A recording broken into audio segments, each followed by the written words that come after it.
Hey guys, and welcome back. Today I have some good news. I decided that I'm going to build myself a D-bot. As you can see, I already started printing the parts. For the filament I picked a PTG. The brand I bought is Torwell.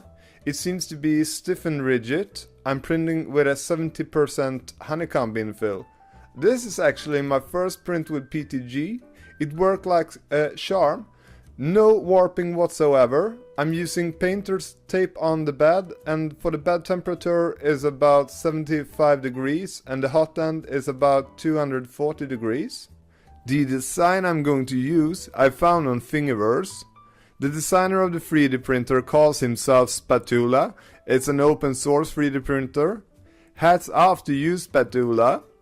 I ordered everything that I might need except the aluminium extrusions because I haven't really made up my mind about where I'm going to buy them from yet. I'm not going to make this video very long, just want to let you know that I'm building a D-bot, and if you want to follow the build, just subscribe and follow me. See you!